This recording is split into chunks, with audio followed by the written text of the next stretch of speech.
gloire te revient. Au nom de Jésus. Amen. Amen. Amen, amen. Amen. Et bonjour à tous. Bonjour. Le sujet que nous voulons parler aujourd'hui, c'est la délégation. La délégation. Voilà notre thème, la délégation. Vous mettez la délégation de pouvoir. La délégation de pouvoir.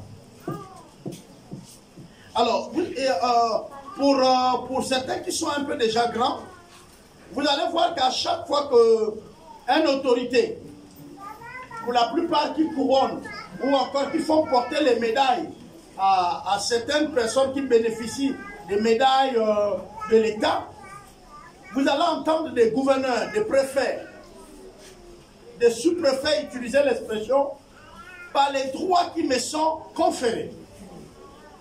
Par les droits qui me sont conférés.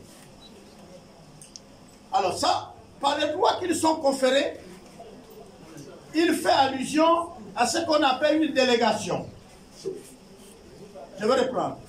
Une délégation, c'est quoi? Je suis le premier autorité. Vraiment, je voudrais expliquer ça comme ça. Je suis le premier autorité. Je demande à ma fille Joyce d'agir en lieu et place de moi. Donc, quand elle arrive, ce n'est plus elle qui arrive. Si elle arrive quelque part, par exemple, je suis invité à une cérémonie. Sur le courrier, on dit au pasteur ou à l'apôtre et par la pays Albert, responsable de l'église EDC, Gabon. Maintenant, on me donne le courrier. Pour des raisons qui me sont personnelles. Pas forcément un empêchement. Mais je peux décider de ne pas y aller, mais d'honorer la personne qui m'invite. Je prends le courrier, je le remets à ma fille. Pour la dire, va. En fait, la place qui m'est réservée, les honneurs qui me sont réservés, on la remet ça. Pourquoi? Parce qu'en ce moment, elle est là comme une personne qui a reçu mandat de moi. Et comme elle a reçu mandat de moi, elle agit en lieu et place de moi. Ceux qui l'ont vu là-bas m'ont vu. Si jamais elle est méprisée, c'est moi qui suis méprisé. Si elle n'est pas bien reçue, parce que parfois, vous avez des comportements de personnes comme ça, où quand elle va arriver et qu'elle va présenter par exemple le billet, comme ce n'est pas moi, on va dire qu'elle ne peut plus s'asseoir sur la place qui était destinée à la mienne. On va la chercher une autre place parce que c'est une jeune soeur qu'ils ont vue. Mais en fait, ils sont en faux. Elle doit s'asseoir à ma place. Et s'il y a là-bas même une décision qu'elle doit signer, elle peut signer et me rendre compte. Comme elle peut décider de ne pas signer et me rendre compte. Pourquoi? Mais parce qu'elle est ma déléguée. Et quand je la délègue, je la donne le pouvoir d'agir en lieu et place de moi. Comme moi. Pourquoi c'est elle que j'ai décidé d'envoyer? Mais parce qu'elle fait ma volonté.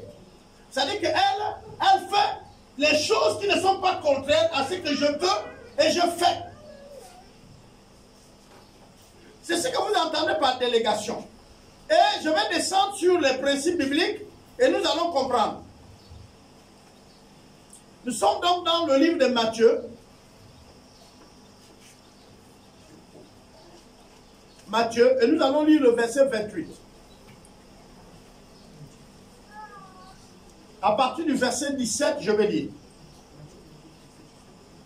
Matthieu 28. 17. C'est bon? Ceux qui prennent note, c'est bon? Ok, on va aller. Quand ils le virent, ils s'approchèrent devant lui, mais quelques-uns eurent des doutes. Jésus s'étant approché, leur parlant ainsi. pouvoir m'a été donné dans le ciel et sur la terre. Nous allons d'abord nous arrêter là au verset 18. C'est Jésus qui parle. Il dit, quand eux ils ont vu Jésus, eux qui? Les disciples. Quand ils ont vu Jésus, ils sont venus vers lui. Et ils se sont prosternés devant lui. Mais il y avait certains. Il y a certains qui ne sont pas venus. Ils ont douté et ils sont restés debout. Jésus aussi va s'approcher d'eux et il va les parler. Mais voilà son langage. Il dit, tout pouvoir m'a été donné dans les cieux et sur la terre. Allez, faites de toutes les nations les disciples, les baptisant au nom du Père, du Fils et du Saint-Esprit.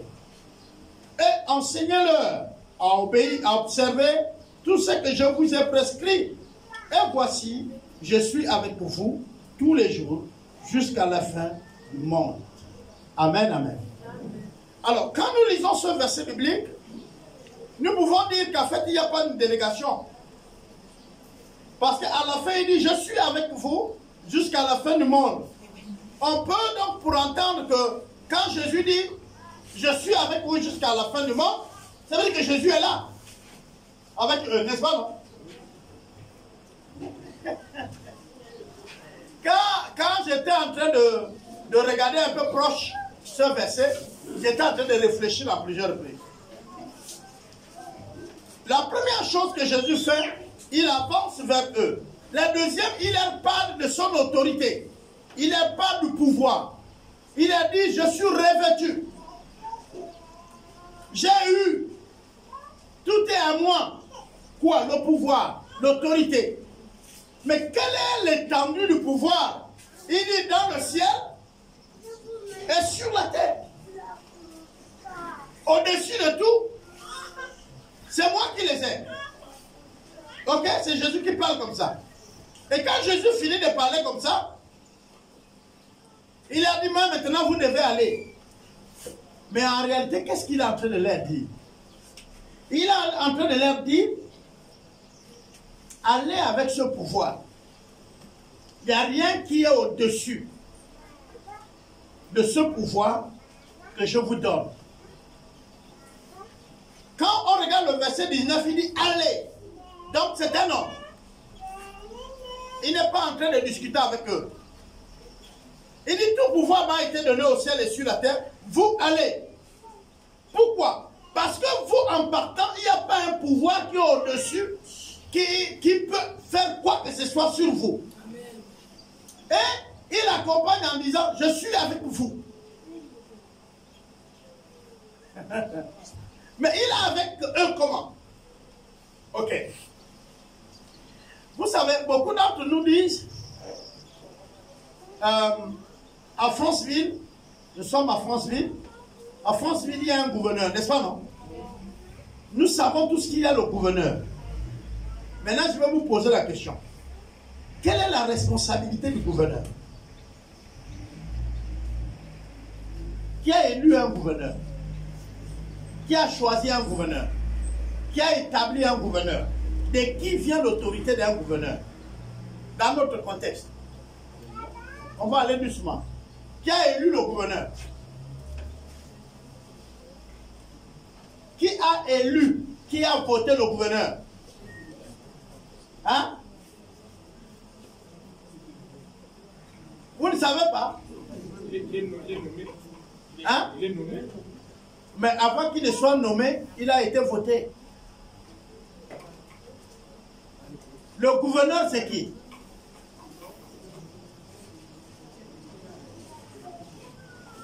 Il est nommé par qui? Le chef de l'État. Le gouverneur, c'est qui? Le chef de l'État de la province. Non, c'est le chef d'État. En miniature. On est d'accord? Donc, est-ce que tu n'as pas voté le chef d'État? Oui. Donc, quand tu as voté le chef d'État, tu as voté le gouverneur. Parce que le gouverneur est la personne que le chef d'État trouve digne de le représenter. Je ne sais pas si vous comprenez. Oui. Il regarde ceux qui sont devant lui.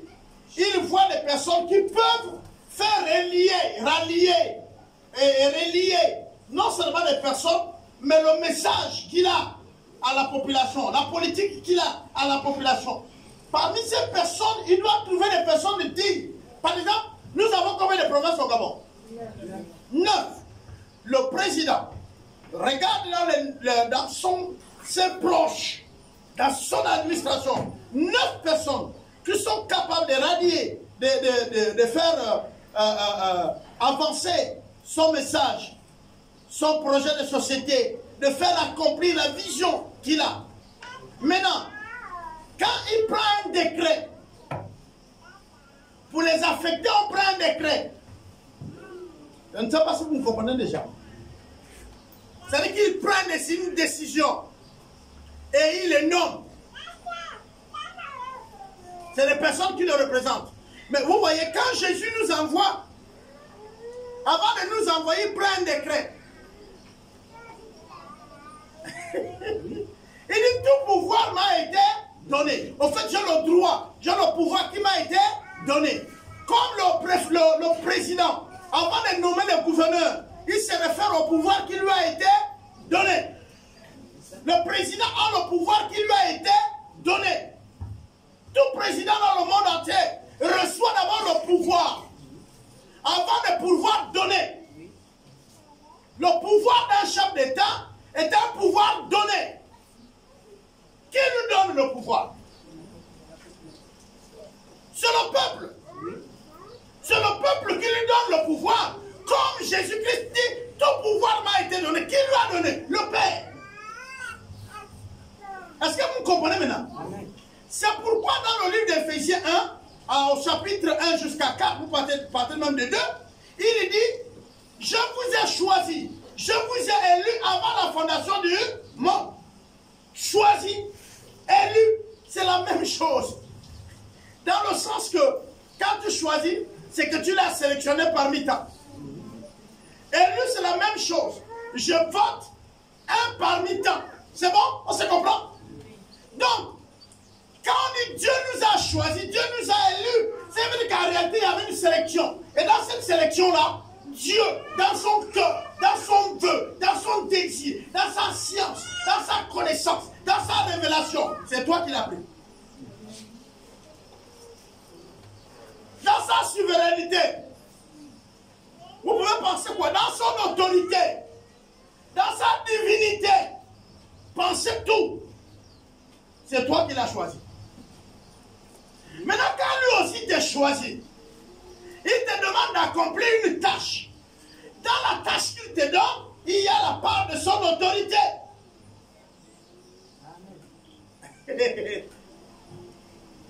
Est-ce que quand le président est dans le Haut-Togo, le gouverneur aussi est là? Hein? Est-ce que quand le gouverneur est dans le Haut-Togo, le président aussi est là? Hein? En fait, il n'y a pas de gouverneur sans président. Et il n'y a pas de président sans gouverneur. Même si la présence physique de l'autre n'est pas, il est. C'est ce qui donne le droit au gouverneur de gouverner.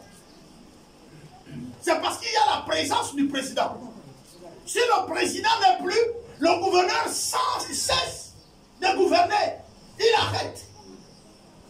Mais aussi longtemps que le président est, le gouverneur gouverne.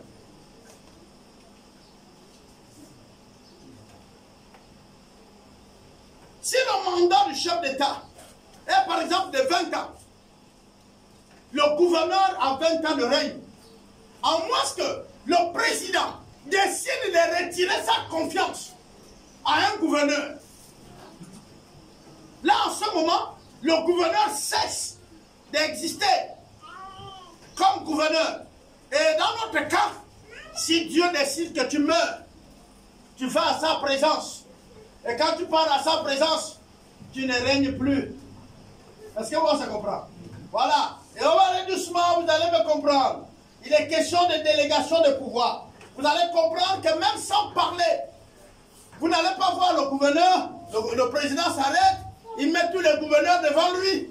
Et puis il dit, maintenant que je suis élu pour tel nombre d'années, allez-y. Vous avez mandat de tel nombre d'années comme moi, non? On ne le voit même pas. Il y a les arrêtés. Qui vient parler? Qui vient parler? Le ministre de l'Intérieur. Le ministre de l'Intérieur.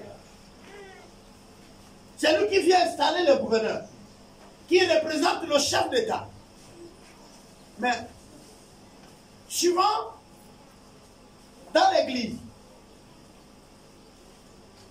il y a les évangélistes, il y a les prophètes et tout. Vous n'allez pas voir Dieu. Mais vous voyez son serviteur. Son serviteur. Le ministre est le serviteur. Le mot ministre veut dire esclave. Le mot ministre veut dire esclave, serviteur. Il est le serviteur du peuple par l'intermédiaire du chef d'État. Quand tu es ministre délégué, par exemple, ou ministre direct, à l'agriculture, tu es celui qui sert le pays, mais à l'agriculture. Sur les stratégies de l'agriculture, sur comment faire pour que l'agriculture ne manque pas, sur la nourriture et tout qui est du domaine agricole.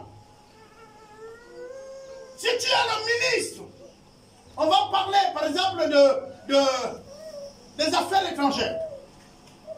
Tu es celui-là qui fait l'office de la politique du pays dans l'étranger. Tu représentes la nation. Mais cette nation-là, elle est représentée par qui? Toute la nation est réunie à un seul homme qu'on appelle le chef de l'État. Le chef d'État, ce n'est pas la personne, c'est une institution. Hey. Je ne vous parle pas aujourd'hui de vos présidents de pays. Je voudrais ici que vous compreniez la délégation. Pourquoi? Parce que nous allons arriver à tout ce qui est les accords de la délégation. La responsabilité de la délégation. C'est pourquoi celui qui insulte un homme de Dieu s'attaque à Dieu. Parce que s'il est délégué par Dieu, tu insultes Dieu et non lui. Celui qui insulte un gouverneur n'a jamais insulté un gouverneur. Il insulte celui qui a envoyé le gouverneur. Celui qui insulte un chef d'État n'insulte pas le chef d'État, il insulte un pays, par conséquent, les habitants.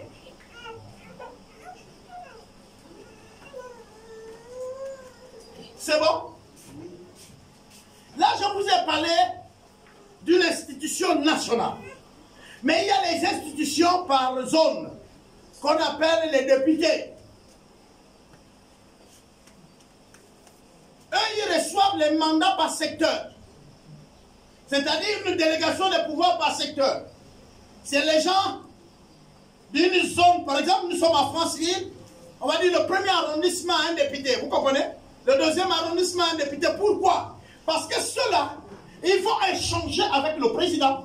Ils vont, en tant qu'institution, ils vont échanger avec les bailleurs de fonds. Ils vont venir parler pour la cause de ceux-là qu'ils représentent. Donc les populations. C'est pourquoi on découpe le pays dans zones. Et dans les zones-là, on choisit les personnes qui vont parler pour eux. On les appelle les parlementaires. Le parlementaire, lui aussi, il a bénéficié d'une délégation, d'un mandat. Mais ils reçoivent ça de qui? Alors on va repartir. Ils reçoivent ça du peuple. Alors là, vous allez comprendre. Il y a les gens qui parlent pour le peuple. Comme dans l'église, vous avez ce qu'on appelle ceux qui font le ministère de la prophétie. Ceux qui font le ministère de la révélation, des dons de connaissances. N'est-ce pas? C'est les dons. Et ces dons-là, ils sont souscrits. Il y a les dons qui sont liés à une église locale. Et il y a les dons qui sont les dons universels. Ils sont hors de l'église locale. Comme par exemple le pasteur, le prophète, l'apôtre. C'est pas seulement votre pasteur. Même d'autres églises lui appelleront pasteur. Lui appellera apôtre. Et c'est un ministère, comment j'ai appelé ça? Universel. Oui, oui. Mais universel. Mais vous avez les dons. Il y a d'autres dons, comme la prophétie, comme le don de on va dire quoi? La libéralité, comme le don de parler en langue, comme le don de guérison, comme le don d'opérer les miracles. Ça s'exerce dans une église locale, sur la superficie du pasteur, le gouverneur. Vous exercez dans une province. Vous êtes attaché au gouverneur.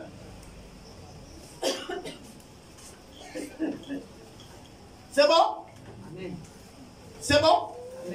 Maintenant, vous allez comprendre. Je prends tous ces contours-là pour qu'on comprenne. Tous ces exemples. C'est pour que vous et moi on comprenne. Alors, on va avancer.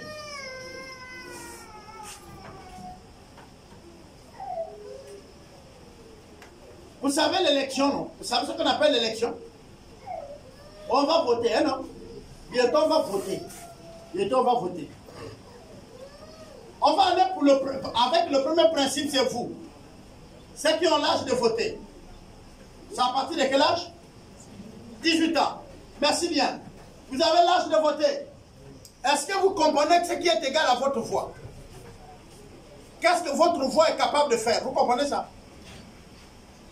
Je viens de dire ici, le chef d'État est l'égal de nos voix. Si on nous prend un chômeur, quelqu'un qui ne travaille même pas, il décide d'être chef d'État, il pose sa candidature. Ça commence comment? On dit, on veut un chef d'État. Tu as le désir de devenir chef d'État. Prenons un cas. Comment on appelle? Brian. Brian, viens, devant. On va le faire de manière bien. On dit, on veut un chef d'État. Voilà, Brian, dis-moi, je vais être chef d'État. On veut un chef d'État. Qui, on va dire, il y a qui est là? Bon, un des jumeaux, chef d'État. On veut le chef d'État, on veut aussi une soeur. Hein? Bon, elle crie, c'est qu'elle ne veut pas venir. Il t'en vient, chef d'État. Asseyez-vous sur vos fauteuils. Voilà. On dit, on veut un chef d'État. Écoutez bien. On veut un chef d'État. Lui, il dit, je vais être chef d'État. Lui, il a dit, je vais être chef d'État. Lui, il a dit, je vais être chef d'État. Maintenant, nous, ici, nous sommes le peuple. Maintenant, pourquoi ils disent qu'ils veulent et puis ils ne deviennent pas? Ils ne savent pas pourquoi ils ne viennent pas. Hein? Pourquoi? Pourquoi ils ne deviennent pas? Ils se lèvent le matin et puis ils deviennent. Parce que ici, vous avez les gens qui ont des doctorats. Vous avez les gens qui ont appris des sciences. Vous avez les gens qui ont une certaine connaissance. Ils ont une vision du pays. Ils désirent bien nous gêner. Pourquoi ils ne deviennent pas chefs d'État direct?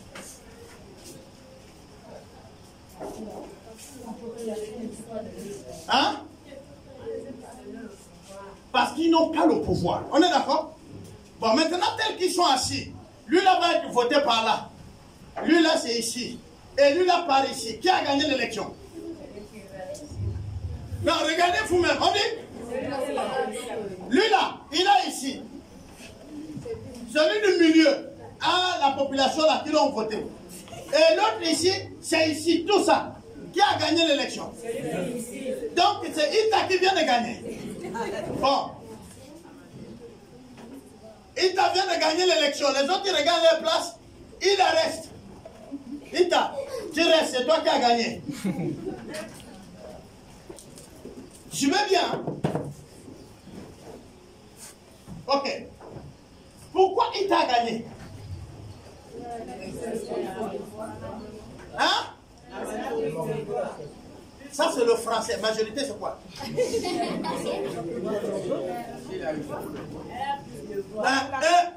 C'est ça. Plus de voix. Mais les voix là, c'est quoi? C'est des délégats. Je vais maintenant vous aider. Celui que Dieu a établi pour le Gabon, c'est vous le peuple. Celui que Dieu a établi pour le Congo, c'est le peuple. Ce que Dieu a établi pour les nations, c'est vous. Maintenant, vous avez dit, nous tous, on ne peut pas rester sur le trône pour être président. On va choisir une personne qui va parler pour notre peuple. On est d'accord? Et vous avez choisi qui? Ok. Maintenant, elle va choisir, parce que vous êtes un État, vous, chez vous ici, là, vous avez 3 provinces. Donc, Ita elle-même, regardez bien.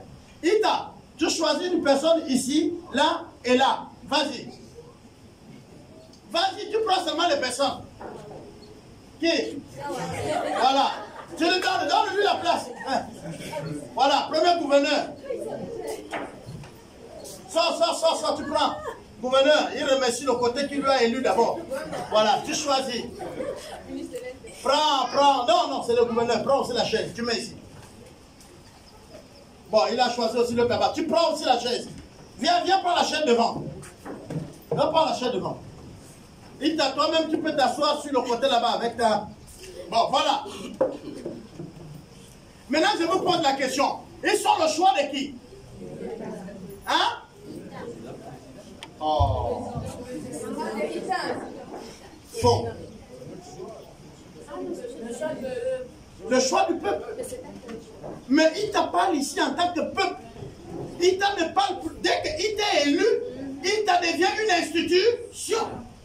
Quand tu insultes Ida, tu insultes tout le pays. Oui. Ce que vous ne connaissez pas, c'est que là où vous rentrez en faute avec Dieu, c'est en ce moment. Quand vous insultez une autorité, quand vous avez élu, vous insultez les personnes qui l'ont voté. Quand vous insultez le gouverneur, vous insultez le chef. Quand vous insultez le chef, vous insultez vous-même. Parce que c'est vous qui avez élu le chef. Donc, te tenir sur la route pour insulter une autorité, il faut d'abord vérifier. Si c'est un directeur d'une entreprise, vas-y. Mais si c'est un élu, tu t'insultes toi-même. Parce que tu insultes ton choix. C'est toi qui l'as fait devenir. Donc, au lieu d'insulter, en tant que son mandat fini et que tu changes la décision de qui tu vas élire prochainement. On est d'accord? Amen. Merci beaucoup. Regagnez vos places.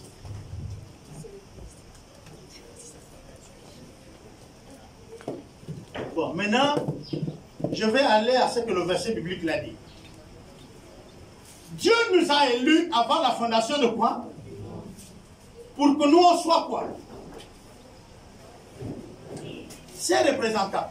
On est d'accord? Voilà, c'est pourquoi il dit celui qui reçoit un de ses enfants, comme s'il m'a reçu, m'a déjà reçu. Celui qui donne un verre d'eau à ses enfants, il recevra la récompense comme si c'est à moi qu'il a donné. Donc très souvent, nous ne comprenons pas. Quand, même entre vous les frères fidèles, quand vous vous mettez à critiquer un frère, dans le sens négatif de le nuire, faites très attention. Amen. Quand un membre de l'église critique l'église, il se critique lui-même, il se détruit lui-même. À moins que tu sais que non, tu vas seulement à l'église, mais tu n'es pas membre. Là, dans ce cas-là, d'accord. Mais si tu es membre de l'église, Dieu va te montrer les manquements, c'est pour que tu combles ça.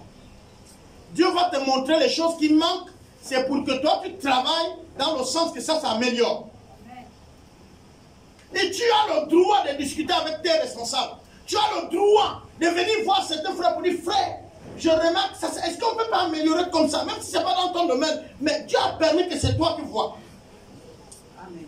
Au lieu de rester là, oh, ils ont fait. Non, c'est comme nous. Voilà. Nous avons l'élection générale, par exemple, au Gabon. Ça tombe bien. Mais si tu sais que ton sénateur était l'erreur, et que tu as passé tout le temps, tout le long du mandat là, à insulter, à critiquer, voilà l'occasion, trouve-toi un autre sénateur qui est bien. Parce que les gens vont se proposer d'être tes sénateurs, on est d'accord? Les gens vont se proposer d'être tes députés. Les gens vont se proposer d'être tes maires, tes présidents d'assemblée. Maintenant, je ne sais pas sur quoi tu choisis. Alors, choisis bien. Pourquoi? Parce que si tu choisis un maire assassin qui tue les gens, toi, c'est toi qui lui as donné l'autorité de tuer. Vous savez, quand un député est au Parlement, il a ce qu'on appelle l'immunité parlementaire. Donc, il peut tuer, on ne le mettra pas en prison. Ça, c'est pour les gens. Mais pour Dieu, toi qui lui as voté, tu partages le péché là. C'est ça la délégation de pouvoir. Tu dis à ton enfant à la maison, je suis en train de partir. Les mamans font ça. Et il dit à la plus grande, veille sur tes soeurs. Hein, non? Ou le plus grand dit, veille sur les délégations. Ça veut dire quoi? Maman en réalité n'est pas partie. Maman, en partant, donne son autorité. Confère, on appelle ça l'autorité conférée. Il confère son autorité. Il dit, papa, règne sur la maison. Et là, papa a le droit de faire quoi? Si tu as donné sur un qui aime bastonner, tu viens, tu vas trouver que les enfants, on les a affilé la casse. C'est vrai. Tu lui blâmes. Pourquoi tu as fait ça et tout? On ne tape pas sur les soeurs et tout. Mais, prochainement, tu repars. Pourquoi tu lui redonnes encore l'autorité? Choisis maintenant quelqu'un d'autre, n'est-ce pas? Normalement, en militaire, chez les militaires, je vais vous raconter une histoire. Chez les militaires, tu peux être sergent à l'armée, mais on a donné la responsabilité de l'équipe au caporal. Il est par exemple l'officier de la semaine. Et là, c'est vrai, sur le grade, tu le bats. Mais en responsabilité, ici, tu l'écoutes. Je ne sais pas si vous comprenez. J'ai travaillé dans les entreprises. Dans mon entreprise, il y avait un conducteur de chantier, c'est-à-dire le patron qui conduit ce qu'on doit faire. Maintenant, il y a les chefs d'équipe. Moi, j'étais chef d'équipe. Un bon matin, mon conducteur de chantier arrive, il me dit, écoute Albert, désormais, tous les rapports que tous les autres chefs d'équipe vont faire, ils les déposent chez toi. Je les prends chez toi. Parmi les chefs d'équipe, il y avait des vieux qui avaient l'âge de mon père. Quand il finit de faire le rapport, les premiers jours là, il ne laisse pas chez moi. J'ai dit, mais papa, tu devais me donner le rapport. Fous-moi le camp. C'est moi qui remets le rapport. Tu es malade? Il dit, ah, il n'y a pas de problème. Le blanc arrive. Bon. Il me dit, Albert, tu me remets les rapports que tu as. Parfois, j'ai seulement deux. Hein. Je lui remets. C'est tout, hein. Je ne lui parle plus de rien. Lui, il a sipoté pendant une semaine. Le soir, il convoque une réunion un vendredi soir. Et il dit aux autres, ça fait une semaine, je n'ai pas vos rapports. Vous ne travaillez pas? Je dis, mais monsieur, mes rapports sont là. Il dit, non, non, non, je ne les prends pas. Demain samedi, je vais revenir ici. Si les rapports ne sont pas chez Albert, je considère que toute la semaine, toi et ton équipe, vous n'avez pas travaillé. Vous me déposez les rapports chez Albert. Bon. Le vieux, il sait qu'il a une équipe parfois qui est même plus grande que pour moi. Là, le blanc vient, le chef, vient de lui dire, si ton rapport là n'est pas chez celui que j'ai choisi, je considère que vous tous, toi et tous tes gars, vous n'avez pas travaillé. Mais lui, il sait aussi qu'il a les gars chauds là-bas.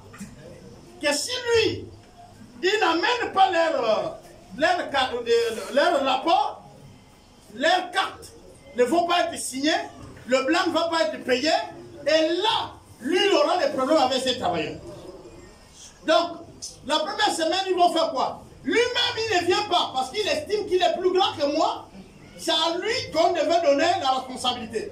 Il appelle un de ses petits, il donne, il dit va donner. Mais ce qui compte pour moi, c'est qu'il a obéi. Qu'il a délégué quelqu'un, qu'il n'a pas délégué quelqu'un, il a obéi, c'est arrivé. Moi, ce n'est pas dire qu'il t'envoie pourquoi. Moi-même, j'ai été envoyé. Et s'il y a un envoyé, est-ce qu'il y a un problème? J'ai pris mes rapports, le plan est arrivé samedi matin sur le chantier, uniquement pour prendre ça. Il est arrivé chez moi à la maison et je lui ai remis tous les rapports. Il dit ok, merci. Il a redémarré le véhicule et est revenu sur France Vite. Nous sommes passés à la deuxième semaine. Certains déjà donnaient, d'autres ne donnaient pas. D'autres ont eu que tous les soirs, quand ils clôturent la journée, ils me remettent. D'autres ne remettent pas. Deuxième, 3, 1 mois, après 2 mois. Après, c'était déjà automatique. Les grands qui ont refusé se soumettaient à donner leur rapport. C'est devenu normal. C'est devenu normal. Il fait, il donne. Et même parfois, non, ah, mon petit, afin de donner là-bas, j'ai fait quelques erreurs là, s'il te plaît, rectifie-moi ça. Je rectifie. Pourquoi? Le blanc va m'ajouter l'autorité. Écoutez bien. Comme eux, ils refusaient, le blanc me donne la caisse du chantier. L'argent, le nerf de la guerre.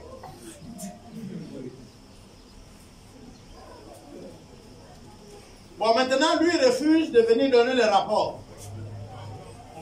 Mais l'argent du chantier est là.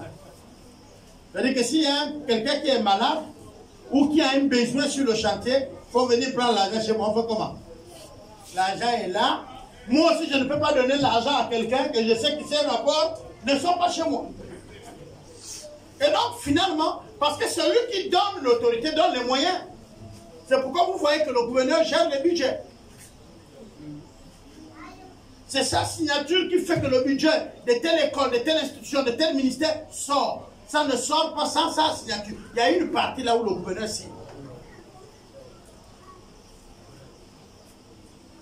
Le gouverneur peut être à la bouille que tu ne veux pas.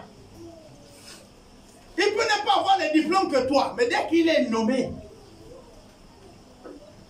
tu peux parler tout le français. C'est lui. Et là, je reviens maintenant dans notre domaine avec Christ. Quand il dit, tout pouvoir m'a été donné, c'est-à-dire, il a reçu mandat, délégation, il est élu. C'est pourquoi à la croix, il dit, tout est accompli. Il dit, c'est fini, c'est bon, c'est bon. Lui-même, Dieu, quand il dit, ouh, voilà, là, c'est bon.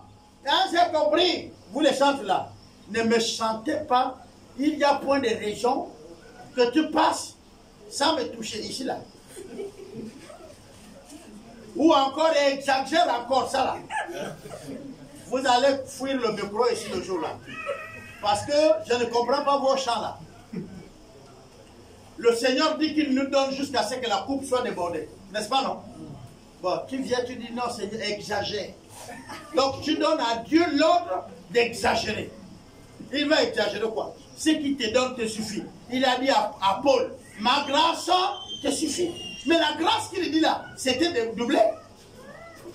Parce que Dieu dit quand il donne, et là c'est les mamans qui vont au champ qui connaissent ça. On met le manioc dans le panier, on bouge, on tape, le manioc descend, on en joue. Il secoue la mesure qu'il donne, il secoue encore. Et il secoue, il dame, et il en joue. C'est comme ça que Dieu donne. Il n'y a pas d'espace. C'est saturé.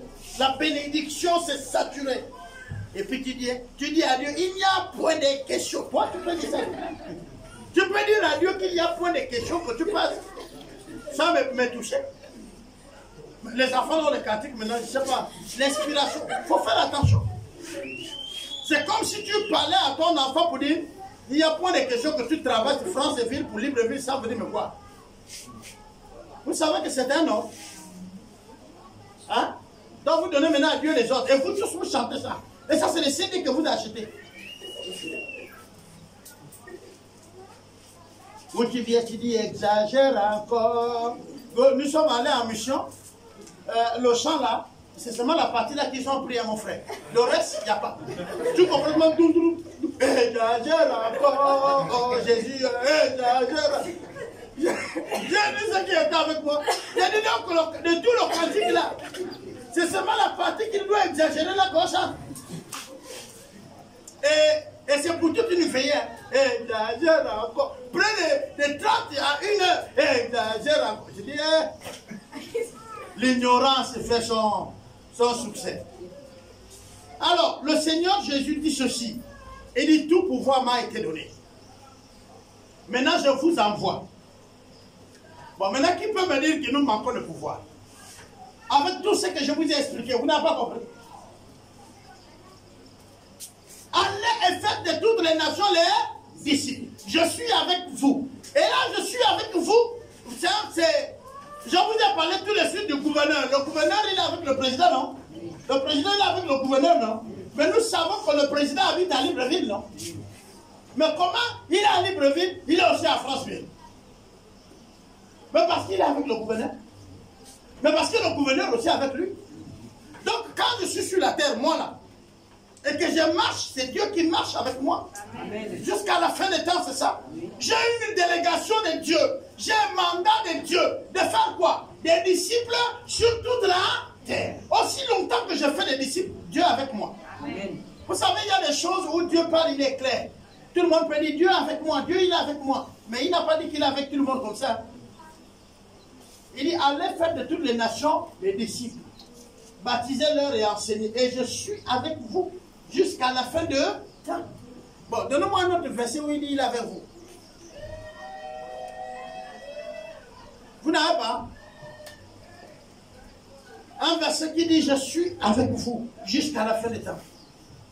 Même si vous prenez les 4 évangiles, c'est quand il donne l'ordre d'aller faire des nations de disciples.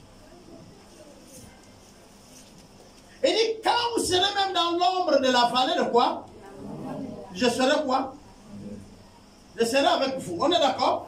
Et il dit, ne craignez pas, je suis avec vous. Ça, c'est pour vous rassurer. Hein? Il est là avec vous, même quand tout chauffe. Même quand tout est compliqué. Quand même tout sent les frictions de la mort, il est là. Ça veut dire quoi? C'est-à-dire que quand nous mourons même physiquement, Dieu nous accompagne. C'est pourquoi les démons ne viennent pas chercher le corps d'un chrétien. Parce que Dieu est aussi avec toi dans le séjour des morts. C'est même à cause de la présence de Dieu que tu ne vas pas aller en enfer. Tu ne vas pas aller chez les démons. Tu vas aller au repos d'Abraham. C'est sa présence qui va te transporter. Et même quand tu seras longtemps enterré, c'est-à-dire ton corps, et que le dernier jour il vient, il dit les premiers qui vont te ressusciter, c'est qui? Les morts en Christ. Mais qui est-ce qui vous fait ressusciter dans un nouveau corps? C'est la présence de Dieu qui est restée depuis avec vous. Donc Dieu ne nous abandonne pas quand on meurt. Quand notre corps là, physique là meurt, Dieu ne nous laisse pas. Sa présence est toujours continuelle. Vous avez lu l'histoire des serviteurs de Dieu où les moussoirs, des foulards qu'ils avaient guérissaient, les vestes qu'ils avaient, n'est-ce pas? Lui-même il n'est plus là, mais la sueur qu'il a laissée continuait à avoir l'onction.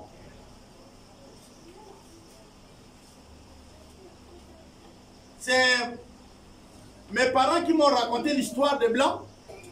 Quand ils étaient en Afrique, il doit aller manger à midi. Et il prend ses lunettes, il met comme ça sur un bois. Et il dit au noir, je veille sur vous, il ne faut pas que vous bougez. Et puis il part. Et les lunettes sont là. Et les pauvres, ils se mettent à travers pour dire, il ne faut pas blaguer. Et ils nous voient là.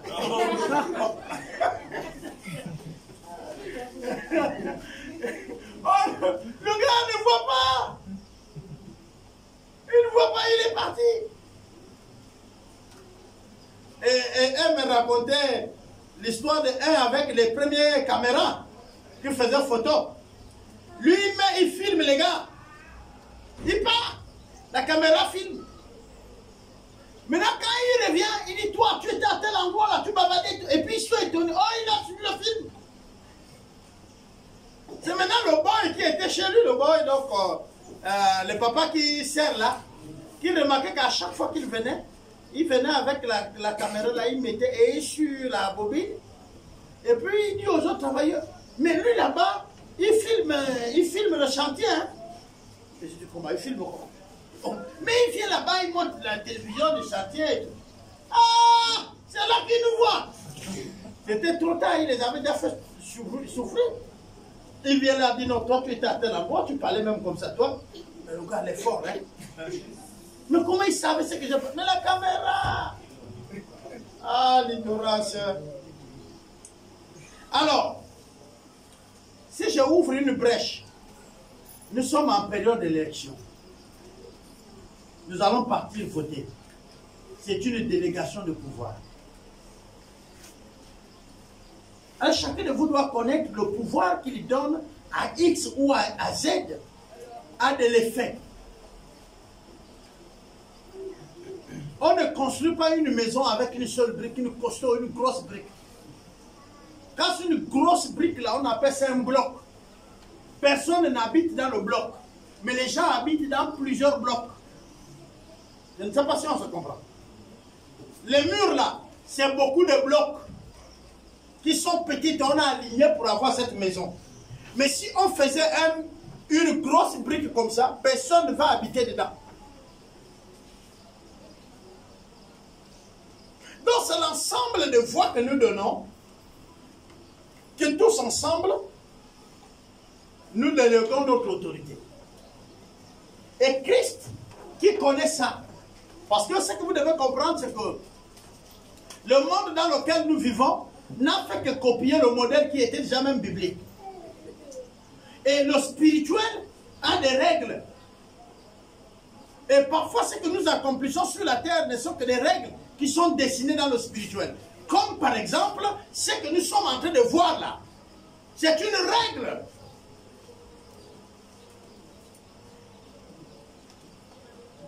Vous ne pourrez jamais, au grand jamais, devenir autre chose si on ne vous délègue pas le pouvoir. C'est pourquoi j'ai toujours un mot qui dit c'est un homme qui élève un autre. Un jour, j'étais en train de parler d'un frère qui agit très mal.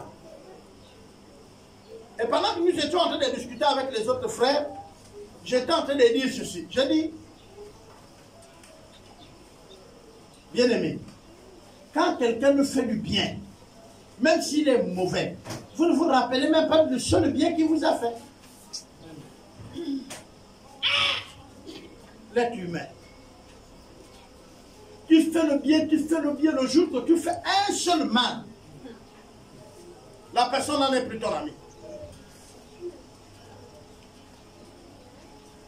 Oh, il m'a fait, oh, il m'a fait, oh, il m'a mal regardé. Mais toutes les fois que j'étais béni, ça ne compte pas. Amen.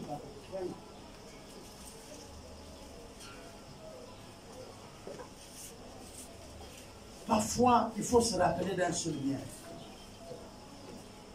Parfois. Ça, c'est dans le cadre. Je parlais avec un frère. Parce que c'est un homme qui élève un homme. S'il vous plaît, pour les jeunes, toute votre vie, n'oubliez jamais cette règle. C'est un homme qui élève un homme. Si tu te vois trop grand, tu ne serais jamais élevé. On n'élève pas les gens qui sont debout. On élève les gens qui sont à terre. On élève les gens qui sont assis. L'humilité. Mais si tu es déjà debout, tu es l'égal de ton chef parce que tu as des diplômes. Tu vas faire comme le comédien gabonais le disait. On recrute quelqu'un au travail, on dit tu vas commencer d'abord avec 150 000 et d'ici avec le temps, peut-être dans un an, tu pourras avoir 300 000 ou 400 000. Il dit non, je m'en vais rester à la maison, j'attends l'année prochaine quand ce serait 400 000. Mais c'est pas ce qu'on t'a dit. On t'a dit travail, selon qu'on va voir comment tu travailles, on va t'augmenter. On t'a pas dit que va rester à la maison et on va t'augmenter. Ou que le travail là, l'année prochaine, il va être plus haut. Non. Les chefs d'aujourd'hui que vous voyez là, c'était les serviteurs de hier.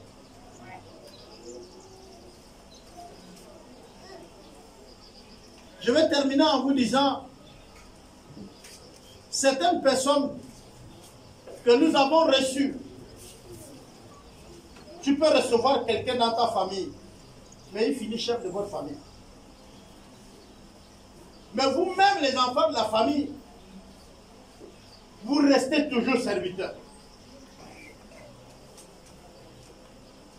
Pourquoi? Parce qu'il a su, il a distingué parmi vous tous la personne qu'il faut servir pour qu'il soit élevé.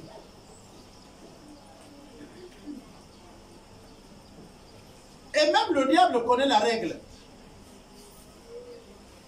Un jour, le diable va rentrer en rébellion contre Dieu au ciel.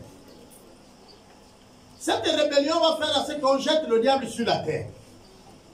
Quand le diable vient sur la terre, il a pour chef qui est la première question du diable. Il tombe sur la terre et puis il regarde qui est le chef de la terre. Le diable n'a pas tenté les gens comme ça, sinon il pouvait tenter l'éléphant. Mais il regarde, l'éléphant n'est pas le chef. Il regarde, l'hippopotame n'est pas le chef. Il regarde, le buffle n'est pas le chef. Alors il cherche qui est le chef sur cette terre. Et le diable s'aperçoit que c'est l'homme. C'est l'homme que Dieu a demandé de gouverner, de régner, de gérer toute la terre. Il dit, ok, si je m'en vais être auprès de lui là, lui va m'élever. Et l'homme a élevé le diable à devenir son chef. diable est devenu le chef de l'homme par obéissance dans son ignorance, qui fait sa rébellion vers Dieu. Dieu avait dit à l'homme, ne mange pas. Le diable vient et il dit mange. En fait, ce n'est pas tout le reste des choses là-bas. La parole de Dieu dit ne mange pas. La parole du diable dit mange. Tu es dans les deux et tu dois choisir manger ou ne pas manger. C'est l'obéissance ou la désobéissance de l'un ou de l'autre. Il va donc, soit s'il ne mange pas, il désobéit au diable et il obéit à Dieu. S'il mange, il désobéit à qui? À Dieu, et il obéit à qui? Au diable. Et donc l'homme va manger. Il désobéit donc à Dieu. Donc il devient soumis à Dieu. Non, c'est ça, non? Hein? Hein? Il devient soumis au diable et rebelle à qui? Et c'est ce qui a fait que le diable est devenu le patron sur la terre. Quand le diable vient, et là, je vais vous expliquer ça. Quand le diable vient tenter Jésus, il dit, prosterne-toi devant moi. Je vais te donner tous ces royaumes qui m'ont été donnés. Ah, je ne sais pas si vous comprenez ça. Oui. Il dit, si tu t'inclines, je te donne tous ces royaumes qui m'ont été donnés. Mais qui lui a donné ça? Le chef du diable, c'est qui? C'est l'homme. C'est l'homme qui a délégué son héritage volontairement au diable. C'est l'homme. Quand tu rétablis ta communion avec Dieu, au fait, tu mets frais à ce que lui, il ne touche à ton héritage. Mais aussi longtemps que ta relation avec Dieu n'est pas établie, n'est pas au bon fixe, le diable se gère dans ton héritage. Il se gère. Pourquoi? Mais parce que tu lui as donné ça depuis par l'obéissance. Prenez un cas simple. Vous allez dire non, moi je suis l'autorité, je ne peux pas obéir et tout. Les mamans sont là et les papas sont là. Vos enfants ne vous commandent-ils pas quand ils vous demandent de leur donner l'eau? Ta petite soeur, tu n'as jamais dit donne-moi l'eau, tu allais donner. Pourquoi tu n'as pas boudé? Au moment que tu allais chercher l'eau, tu étais sur le commandement de qui? Mais alors, on est soit de l'obéissance de l'amour, soit de l'obéissance qui vous a servi à l'esclavage. La personne que vous obéissez, quand il parle, mais cette personne-là est au-dessus de vous à l'instant, même si c'est votre enfant. Vous mangez en table. Papa, maman, je veux du yaourt. Tu vas chercher le yaourt, n'est-ce pas? Mais tu es sur la demande de ton enfant, là. C'est pas que ton enfant est déjà supérieur à toi ou quoi, non. Mais tu es sur sa demande. C'est lui qui t'a donné la demande de yaourt ou l'ordre de le donner le yaourt. Tu es sur donc sa demande, son autorité. Et c'est ce que le diable a compris. Je voudrais ici vous dire, sachez que Dieu travaille de la même manière. Quand il nous a choisis, il nous a délégué de son autorité. C'est pourquoi les démons reculent quand vous priez. C'est pourquoi le diable sait la distance. La Bible dit, résiste au diable et il va faire quoi? Pour que le diable fuit, il faut résister. Mais on résiste en quoi? En refusant d'obéir à ce que lui demande. Amen. Et il va toujours te demander le contraire à la volonté de Dieu. Oui. Quand Dieu dit ne mens pas, quand il y aura une situation, lui va te demander de mentir. Maintenant, tu es là dans les deux. Et quand vous êtes dans les deux, mens, ne mens pas. Si tu dis la vérité, il y aura les conséquences. Donc, il faut mentir un peu, tu arranges et tout. Tu vois, le diable il vient comme ça. Et puis tu es là. Je mens, je ne mens pas. Au fait, là, tu es en plein combat spirituel. C'est ça le combat spirituel. Quand tu vas aller mentir, échec, tu as été battu. Le combat spirituel, c'est ça. Tu es là, il y a l'argent d'autrui, il a déposé, tu as vu. Prends, ne prends pas. Prends. Oh. Où on vous a donné l'argent, on vous a donné 10 000, vous êtes 4. Chacun doit avoir combien? 2500, n'est-ce pas, non? Tu donnes les autres 2000, 2000, 2000. Tu le restes là. Mais au fait, avant de faire même la monnaie là, il y a un combat dans ta tête. L'autre qui dit, ah non, l'argent était remis à toi. Est-ce qu'ils connaissent la somme? Donne 2000, 2000. Mais c'était petit. Pourquoi ils vont avoir comme toi? Tu peux gérer ça. Et puis il y a l'autre qui te dit, non. Donne à chacun son argent. Hein, non? Oui, papa. Maintenant, toi en plein combat, c'est ça le combat spirituel. C'est pas oh, je casse, je brise. Non. Tu es là devant 100 000 francs. Vous êtes 4. Chacun, c'est 25 000. Maintenant, toi, au lieu de donner 25 000, tu mets 20 000, 20 000, 20 000. Ça fait 60. Tu as 40 ici. Avec toi. Dans les 5 000 des autres là, c'est ici. Maintenant, tu viens, tu dis, ah, bon, il a donné, hein, c'est dans l'enveloppe, il avait déjà fait la part de... Est-ce que c'est ça? Comme ils n'étaient pas là-bas, ils prennent, ils partent, non? C'est ça. Mais le diable t'a battu. C'est pourquoi quand tu vas aller prier le soir, quand tu dis, Seigneur, le diable revient, oh, oh. Tu as 40 000 là. C'est ça. Et puis comprends ta prière maintenant. Je t'en supplie, sanctifie-moi. Pardonne-moi, Seigneur. Mais ça... Pourquoi? Moi, je dis souvent au chant, il ne faut pas venir le matin ici, nous commencer le culte avec, on va se sanctifier, on va... Ça là, je vais dire aux anciens ici, aux pasteurs, il dit, prenez le chant là, à la fin, il nous explique la fin de se sanctifier. Là, c'est... Attends, nous on a fait quoi pour que tu... Sanctifiez-vous, sanctifiez. Pour lui la question, il n'a pas partagé l'argent. Même le pain, on vous donne un pain. C'est là le milieu, tu pousses la main depuis là-bas. Vous n'avez jamais vu ça? Le milieu c'est là, mais sa main a dépassé, il donne à notre couple. Voilà. C'est de l'injustice. Amen, papa. Or, le Seigneur, quand il nous délègue là, nous ne pouvons pas perdre ce qu'il nous a donné. Amen. Amen. Oui. J'ai envie de dire ce matin, nous ne sommes pas n'importe qui. Nous sommes les délégués de Dieu. Nous avons de son autorité. Nous avons de son influence. Nous parlons au nom de Dieu. Quand tu es assis quelque part, tu reflètes même la gloire de Dieu. C'est toi qui ne vois pas. Mais ceux qui sont autour de toi, si ils ouvrent seulement les yeux.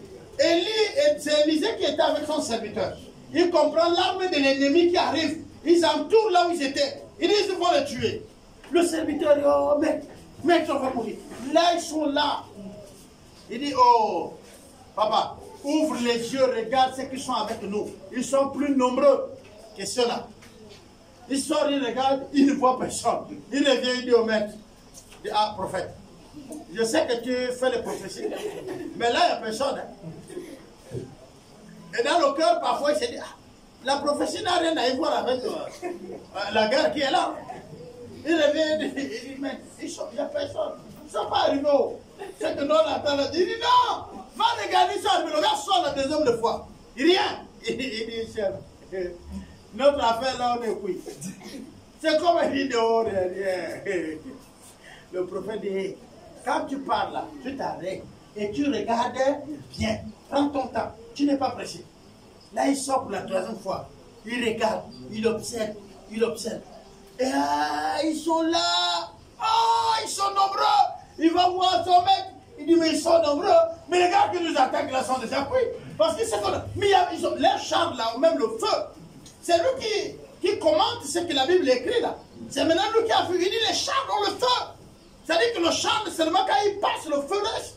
Il dit, non, c'est bon. Le maître dit, bon voilà, donc n'aie pas peur. C'est comme l'autre, il dit, va voir, la pluie va arriver. La pluie est synonyme d'une bénédiction que nous attendons. Parfois on attend, elle dure. On dit, mais nous sommes quel genre de chrétiens? On travaille, mais il n'y a pas la bénédiction. Elle est là. On regarde bien. Il dit, regarde. Lui regarde, il dit, oh, il n'y a rien. Il dit, va encore regarder. Il sort, il dit, mec, je pense que après 3 heures et demie du soleil à Kabla, Quand le pluie va venir, les nuages sont déjà loin, il n'y a plus rien.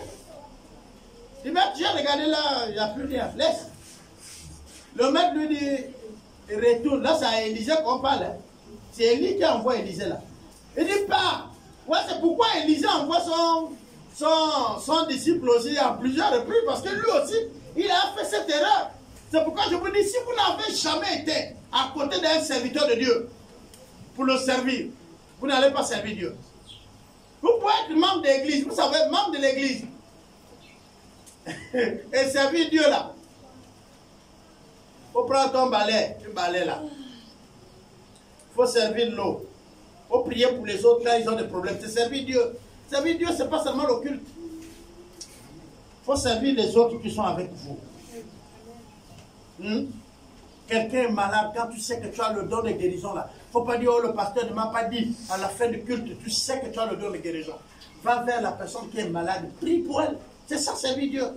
Là, tu retournes à la maison, dans l'église là-bas qui me connaît. Donc, quand Dieu t'a donné le don là, il ne t'a pas vu. Le don de l'hospitalité. Donc, aujourd'hui, là, on loge encore les gens comme ça, ils peuvent me tuer, même la nuit. Mais ce que tu oublies, c'est que celui qui t'a donné le don là, il t'a donné aussi le discernement. Amen. Tu connais qui loger et qui n'est pas logé. La libéralité, donner. Donner là, c'est pas n'importe qui. Hein. Vous pouvez voir tous les papas à l'église, les mamans à l'église, vous partez, s'il te plaît, j'ai tel problème, aide-moi. C'est pas qu'il refuse de te donner, mais c'est pas son don. Mais quand tu vas voir celui qui a le don de libéralité, il te donne même le peu qui lui reste. Amen. Pourquoi? Mais parce que sa vie aussi en dépend. La vie de celui qui a le don là en dépend de son don. Vous connaissez quand Élie va quitter là où il était au torrent, il va aller chez une veuve. Mais la vie de la veuve en dépend. Si la veuve ne recevait pas Élie, elle mourrait. Parce qu'elle n'avait plus rien. Dieu pouvait faire en sorte que le torrent ne sèche pas. Et le corbeau n'était pas fatigué d'amener Élie la bouffe. Mais cette fois-ci, il y a l'urgence. Il y a une veuve qui peut mourir si Élie ne vient pas. En fait, les gens voient ici l'arrivée d'Élie comme si c'était Élie qui était dans le besoin. Non. Amen. Élie vient sauver la veuve qui est dans le besoin. Amen. Hey. Vous ne voyez pas ça comme ça depuis, n'est-ce pas, non? Amen. Élie était à un endroit où l'eau sortait du sol. Qui fait sortir l'eau du sol, si ce n'est pas Dieu? Et il envoie le corbeau lui nourrir. Qui a envoyé le corbeau? Est-ce que les provisions de Dieu étaient finies? Mais la veuve avait des provisions qui étaient en train de s'achever. Elle avait la farine, elle avait un peu d'huile. À chaque fois qu'elle préparait, ça diminuait. Et Dieu va s'en souvenir. C'est parce que Dieu a une bonne mémoire. Ce n'est pas n'importe quelle veuve. Hein? Et Dieu va donc dire à Élie, au lieu que je m'occupe de deux personnes en lieux différents, Élie, va. Et quand Élie se déplace, le verset lui dit que qui est avec lui? La puissance de Dieu, l'autorité de Dieu, le mandat de Dieu. Tout pouvoir m'a été donné. Et ça accompagne celui qui est en mouvement. Ça n'accompagne pas celui qui est ici.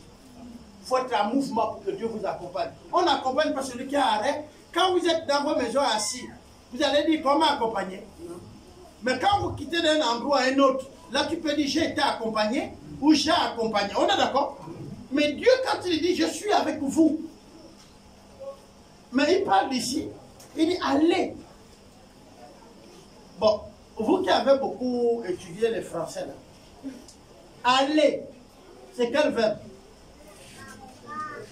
Oui, de quoi? C'est un ordre, non? De faire quoi? Si tu ne connais pas encore l'Église des disciples de Christ du Gabon, je t'invite à aimer et à t'abonner sur notre page Facebook Église EDC et d'activer la cloche de notification, afin de suivre nos différentes activités. Merci et que Dieu te bénisse abondamment.